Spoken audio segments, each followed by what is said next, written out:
Hey guys, Stephen Tony here, and I am back with a new video. And this is going to be a fun one, as per the title. This is going to be a tag video, and it is top 10 films of the last century. That was started by Ollie Loves Films. I actually first heard about this tag when I saw an upload from Sammy G of Sammy G's World of Cinema, and I was actually tagged the other day by Tim from Tim's Film Waffle. So I thought to myself, why not? It's something I don't think I've done too much on the channel. Talking about newer films from the start of the 2000s and such. Yeah, you'll mainly see early to late 2000s picks in here. I do have one that came out in the 2010s. But honestly, like most of the newer stuff isn't, as impressive or eye catching to me. But there's a few that I do like a lot. So yeah. So oh yeah. Before I start with the official picks, I do have four honorable mentions. Two of these I do have on disc, but I just didn't feel like pulling them out. And two that I have seen but don't own yet. So, and the honorable mentions are Oh Brother, Where Art Thou? Oro e Piombo, Abigail, and Blue is the Warmest Color. Oh Brother, Where Art Thou? I actually first saw in grade school. Came out in 2000, and I was in, 7th and 8th grade at the time. I saw it on the Encore channel, of all places, back in the day. um, when our house briefly had that as a station, and I really ended up enjoying it. It's this surreal Depression era America set Journey Odyssey with these three guys escaped off a prison farm as they search for treasure. Yeah, really fun, really quirky. The Coen brothers at their best. Oro e Piombo actually translates into English as Golden Lead. This came out in 2018 or 2019 from Emiliano Ferreira, who I'm friends with on Facebook. I've actually seen a few of his short films too. He did ask me to check out once this project he did where he took three shorts. Oh no, I'm sorry. It was like three or four shorts that he did, and he edited them all together into one film, which I did love a lot, but I didn't feel right including it here because it was more of an anthology style film, which I do love, but for just some reason it didn't feel right to have on the list. Okay, Abigail came out in it was fairly recent. Like it came out either 2023 or 2024. The new modern take on Dracula's daughter. I actually saw this the day of heading to the hospital to get my gallbladder taken out. out. Yeah, bloody as hell. A lot of some gore actually, but for some reason it didn't bother me, and I actually enjoyed it. The girl who played Abigail was excellent. Like, she gave a fantastic performance. I mean, a lot of swearing, but good, but good overall. And finally, blue is the warmest color. I do have this on a Criterion Blu-ray, and yeah, it's a really good tragic love story. Between two women. Just how they portrayed, like, is very honest and very open. No sides are taken. It just shows the two leads, as who they are. They don't gear to one person's side of, like, side of the story, or telling it from their perspective. Like, it's just told as is. Yeah, it's really good. Good. A bit too a bit too involved at times, I think. Oh no, I'm sorry. Yeah, it's a little slow burn at times, but it is worth a watch. And the sort of crescendo of where everything kind of comes to a head, hits you like a ton of bricks. So yeah. So yes, these are my four honorable mentions, and now on to the top 10. Okay, now what you'll be seeing here are what felt right to pick for me. I kind of just like looked at all the ones from the 2000s I had, and the ones that felt most right to have are on here. So yes, without further ado, here's the list. Okay, at 10, we have the Simpsons film from 2008. I loved the series The Simpsons up until maybe the 22nd or 23rd season, and then after that, it kind of, it just, it didn't feel right anymore. After that, but I do have a soft spot for seasons 1 through, let's see, maybe 18 or 19. I have the most love for. And when I heard they were doing a movie, I was kind of like, yeah, I don't know if The Simpsons would work in a feature film. I mean, the plot itself is kind of, it's hard to explain really, because I haven't seen the film in a long while. But I do remember it didn't quite feel like their story. Like, I thought the sort of alienation starting between Bart and Homer was a little unnecessary.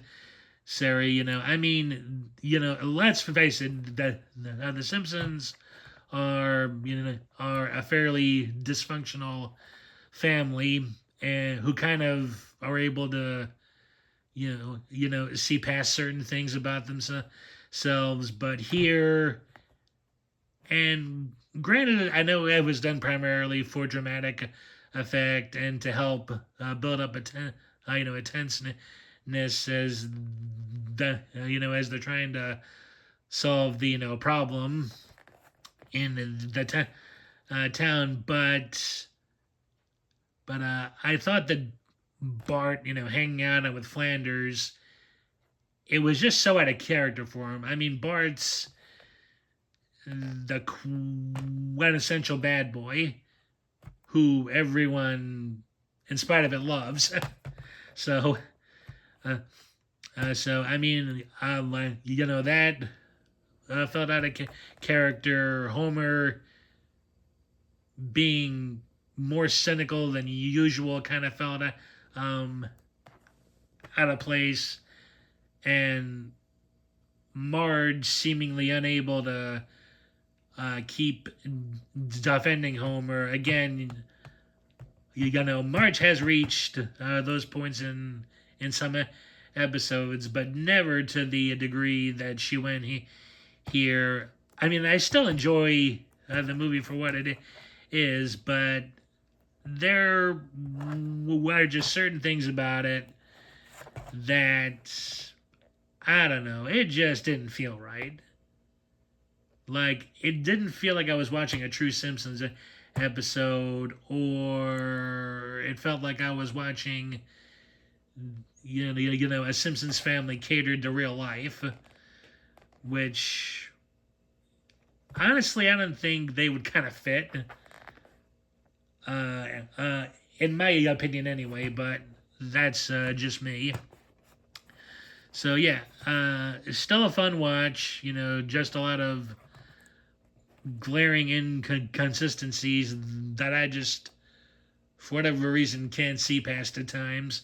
But yeah, so that's number 10, the Simpsons movie. Yeah. Yeah. Oh, and I just felt it had so much potential, and it kind of semi missed the mark. Okay, let's see. At number 9, we have John Cena's first ever starring role in The Marine from 2006. Yeah, I didn't see this when it came out in the theater. I believe I got this DVD sight unseen. This is both the theatrical cut and the unrated cut, as you see there. But yeah, this is a excellent throwback to 80s and 90s action films. Cena plays a discharged Marine whose antics were a bit much for his unit. So he and his wife go on vacation to help him forget his troubles, and they end up encountering a group of baddies who've robbed a bank, led by Robert Patrick from Terminator 2 fame. They kidnap Cena's wife, and it's his job, and he basically uses his training to hunt them down and get his wife back. Yeah, this is a really good practical effects film. I think there were a bit more instances of CGI in the unrated cut, but overall, there's quite a few practical effects. Cena being a pro wrestler in his prime at the time, does all his own stunts, I believe, in this. There might have been one or two he didn't for safety reasons, but overall, what you see in the film is all him, and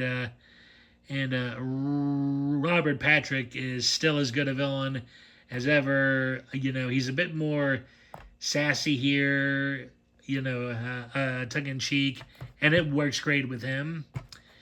Yeah, and it's all set in real locations. There's minimal sets like, yeah, for a mid-level budgeted film. This is really good. It's really fun. It's really action packed, and yeah, I encourage anybody who hasn't seen it yet to check it out.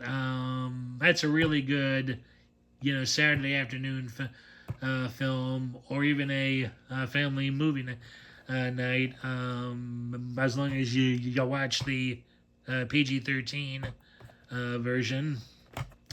So yeah, that is at number 9, The Marine. Okay, let's see. At number 8, we have Haywire from 2014, starring MMA fighter turned actress Gina Carano. Now, I know people have their issues with her, but honestly, I don't mind her. I had the pleasure at the time of being able to see her first MMA fight live. Back in the day, we would get a month of certain premium stations free, and when we had our free month of Showtime, they aired the first ever women's fight in the cage, and it was Gina Carano versus Julie Kenzie, I believe it was, and I was really impressed by both of them, especially Carano. And then when I heard she was changing from mixed martial arts to acting, I was curious. I saw this at a Sam's Club of all places for like 14 bucks, so I picked it up. And again, very practical and effects.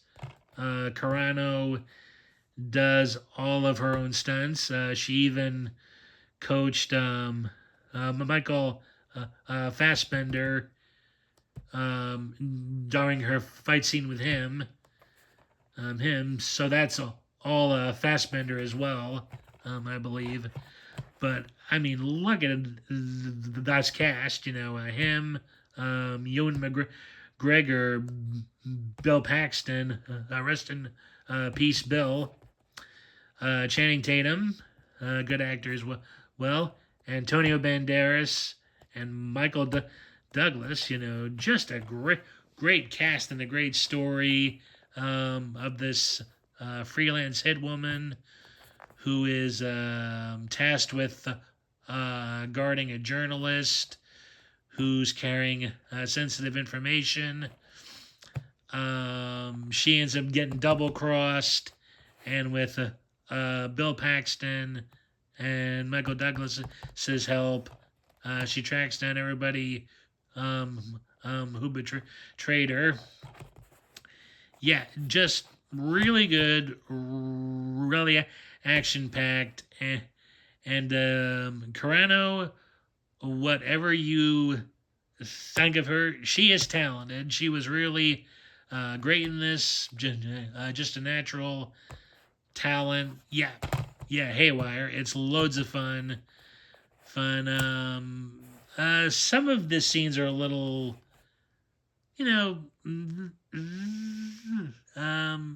I take a little bit of liberty here and there with certain stuff, but it's done so well that like that, I can shrug it off a lot of the time. So yes, that is Haywire at number 8.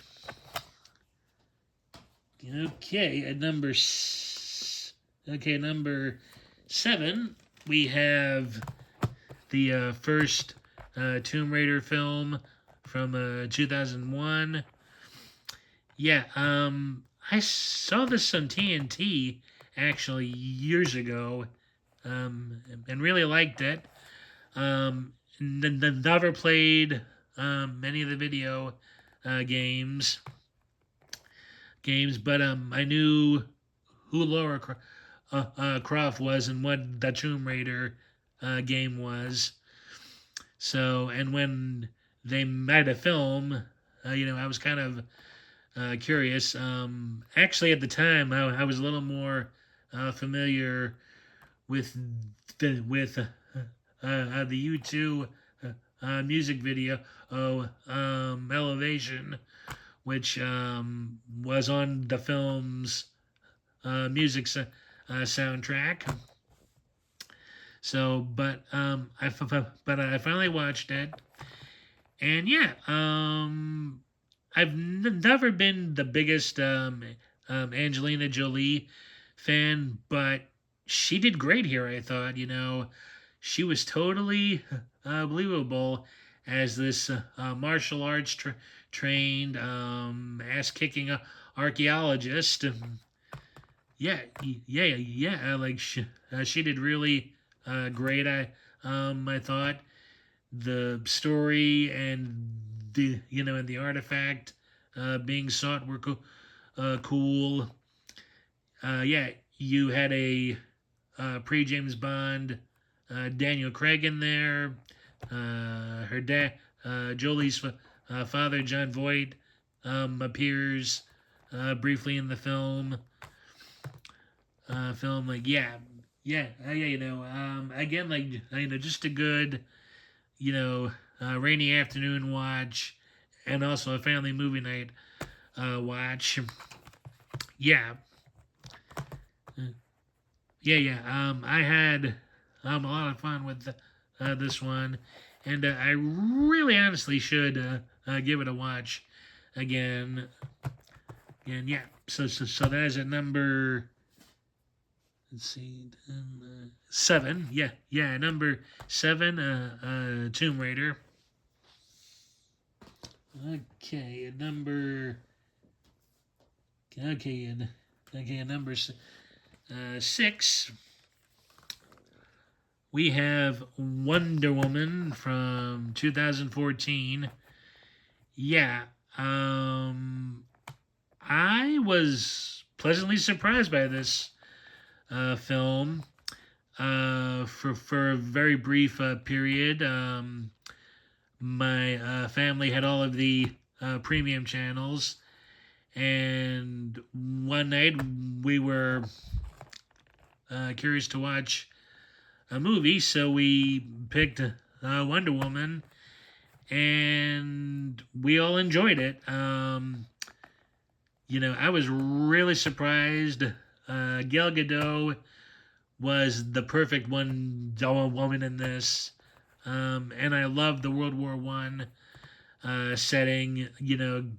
Because it kind of puts the character in all of the major world conflicts at this point. Yeah, I loved this for the most part. My only complaint was the backstory involving the Greek gods. Yeah, I'm as much a mythology fan as I am for films and history, and how they dealt with the mythology of the Greek gods, especially the character of Ares. Yeah, I was severely disappointed. I'm a purist in that field of mythologies because it feels right to me. And yeah, I don't like how they tinkered around with it. Yeah, and the scenes on a Paradise Island were cool as well. Well, like a great story. A great character build up with Godot, and yeah, just all well, yeah, just all around fun. I really had a good time with this, save for the presentation of a Greek mythology. So that is number 6 and Wonder Woman. Okay. number 5, and that is Banditas from 2006 with Selma Hayek and Penelope Cruz. And just look at this uh, cover. You know, I mean, if that cover doesn't want to make you see this movie, I don't know what would. Yeah. This was a complete blind buy for me. You know, I saw it. You know, and Selma Hayek, Penelope B. Cruz in a western. I'm like, I'm in. You know, yeah. It definitely has a modern Italian western vibe to it, which works very well.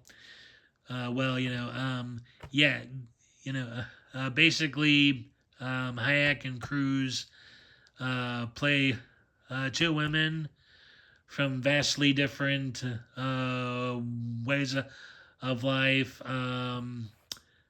You know, Cruz plays a poor man's daughter, and Hayek plays a rich man's daughter, and both of their fathers are killed for their land from this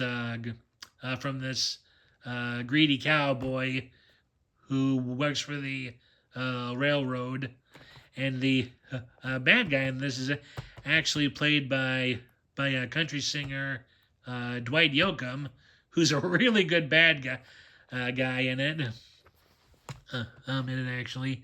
So they team up and they start robbing banks to you know keep the money from flowing back to the railroad road.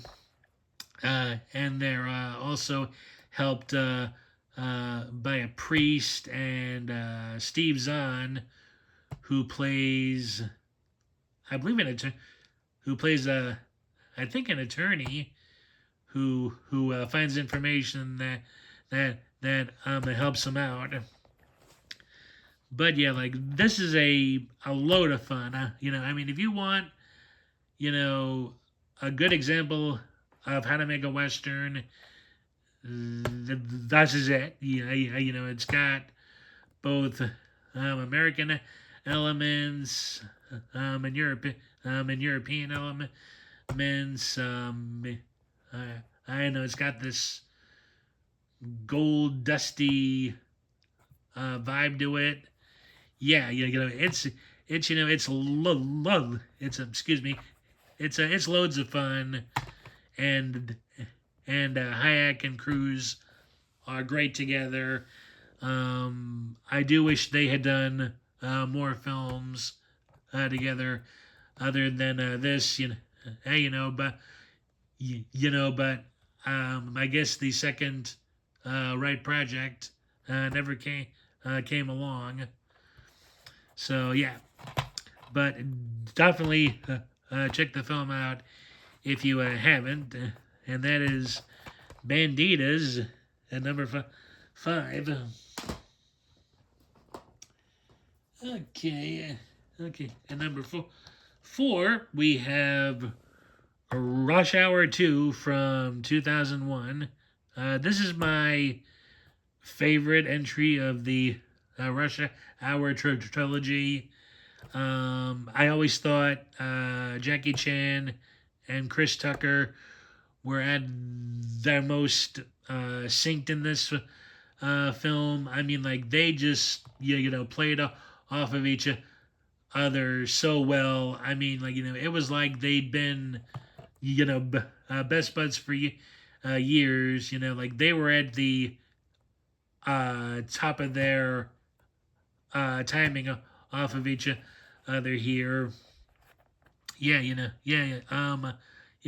I love that a lot of it takes place in Hong Kong. You know, showed the beauty of that city. You know, and the story's great. You know, like they're initially on vacation, and word gets around that these two agents visiting a bureau building got blown up, and it's traced back to the triad gangs in Hong Kong, and they inadvertently find themselves at the center of all the of all the mess, and got to figure it out. Yeah, I had the most fun with this entry. Yeah, all of the cast is good. Especially Zhang Ji as the female villain. She did an excellent job. Yeah, I believe this was also an early appearance from like let me see if I can find her name here. Ooh, sorry about the glare.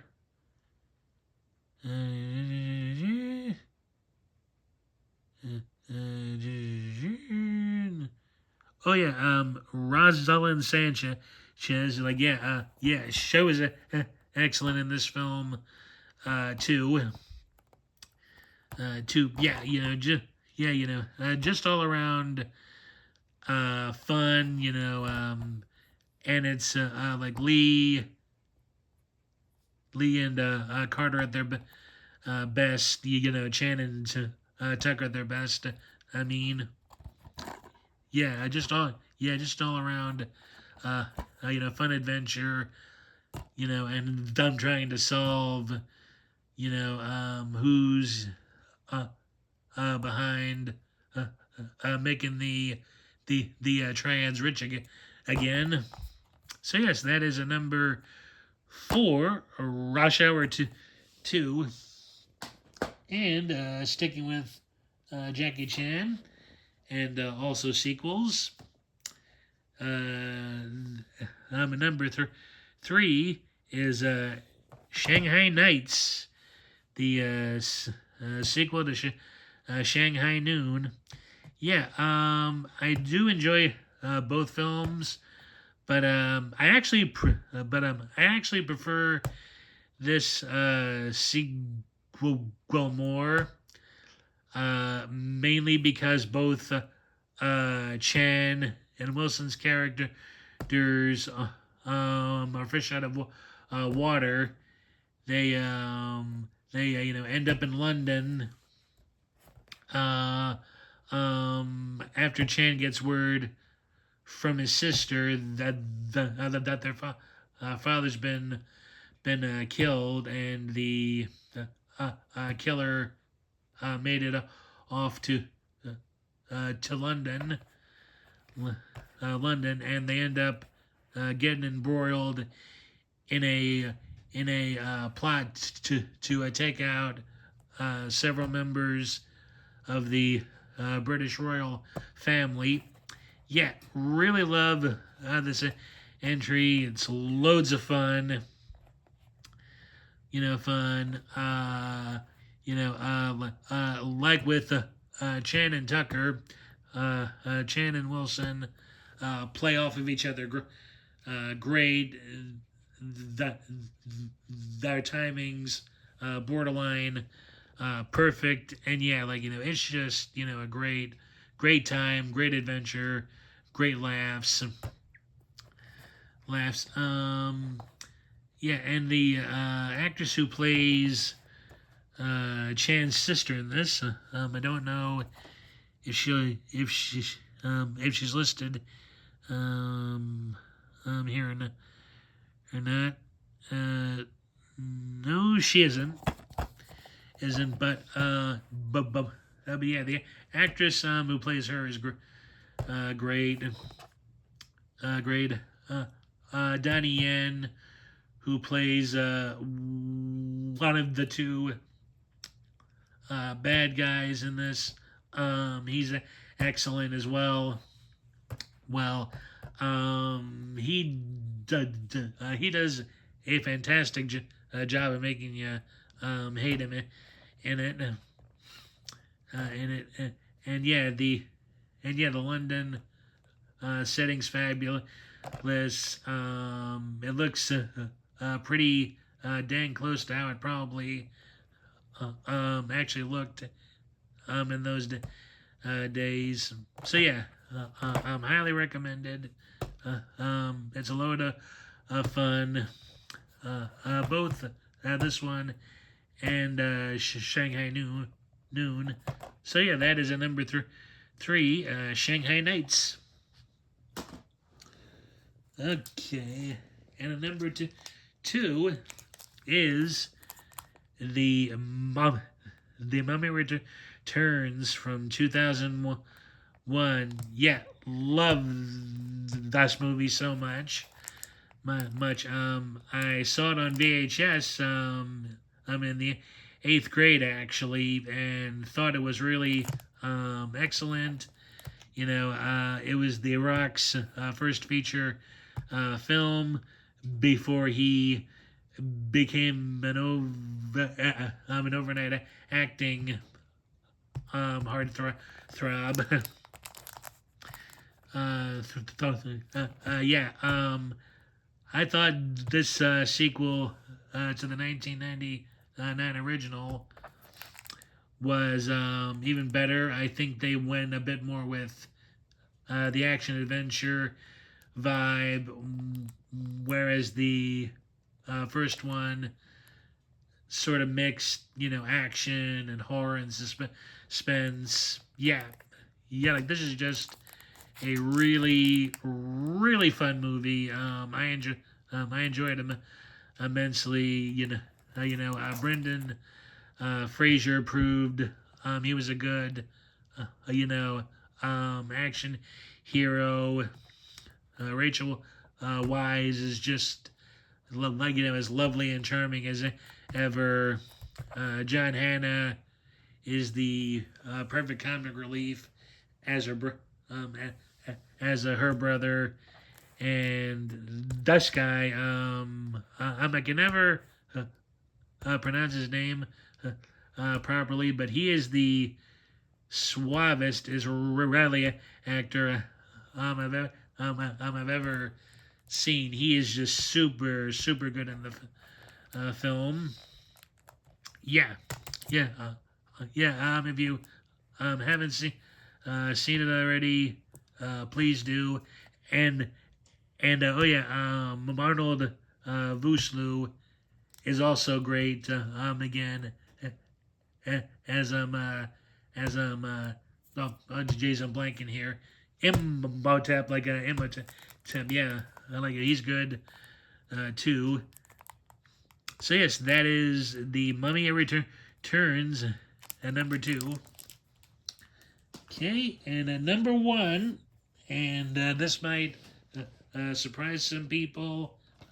Others may not be as surprised, but at number 1 is Indiana Jones and the Kingdom of the Crystal Skulls from 2008. Yeah, this is a very special film for me because I saw this in the theaters, and it's actually been my last theater experience. I haven't set foot in a theater since, and that's been a mixture of me really not liking too many of the newer films that have come out, and there's other reasons that I won't get into here. It's not anything bad. It's just a personal preference, and thing. So yeah, but I really, really enjoyed this in the theaters and on DVD. Yeah. I really should upgrade all of the indie films to Blu-ray or or something soon, but like they look really good as it is already. So but so but anyway, yeah.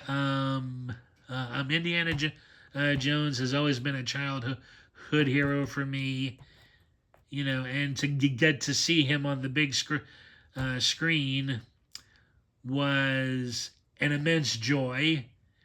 Like, I was in absolute heaven seeing this on the big screen.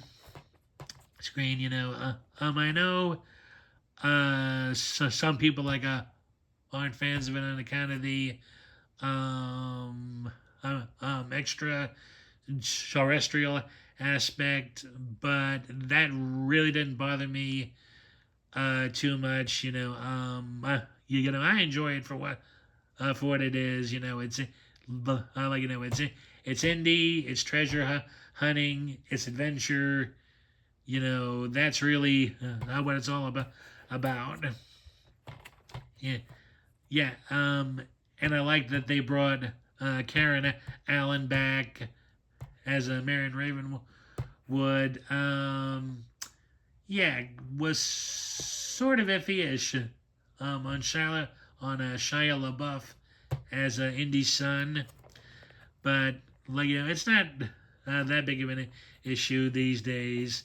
And Kate Blanchett almost stole the show as the villain in this.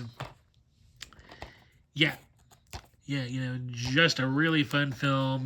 Brought back a lot of childhood memories of the first three films. And to finally see my childhood favorite on the big screen was just too good of a thing to pass up.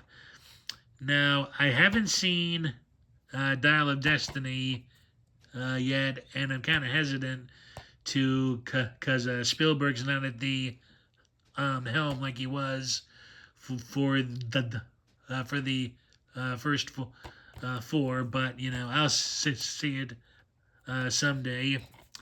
But overall, yeah, this is my number one. It's a mix of nostalgia, the theater experience, and just enjoying the overall story. So that is at numero uno, Indiana Jones and the Kingdom of the Crystal Skulls. Okay, and that was it for this top 10 from the last century tag.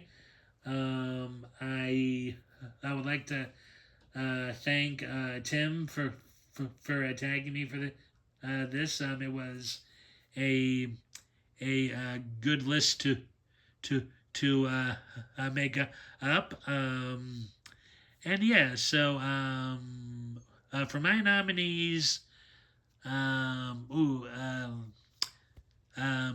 was a tough one first, but I'll do Daniel from Frank's Collecting Castle.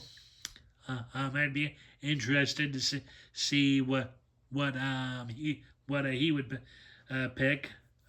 Jeff from 101 Bronson. I'd also like to see what he would do. And John from Mundo Shudavec Movies. Yeah, I'll also list them in the description box. But yeah, I hope you enjoyed. Please let I know in the comments if you've seen any of these films. What did you think? Would you have picked them? Did you like any of them? Any you didn't like, etc. And yeah, just please leave those comments below. Yeah, And again, thanks for watching. If you could, please leave a like. Always helps the channel. And if you haven't already and would like to, please hit that subscribe button and that bell notification button for more content like this. Okay, thanks again, everybody. And I'll see you all in the next one. Excuse me. And I'll see you all again in the next one. Take care, guys. Bye.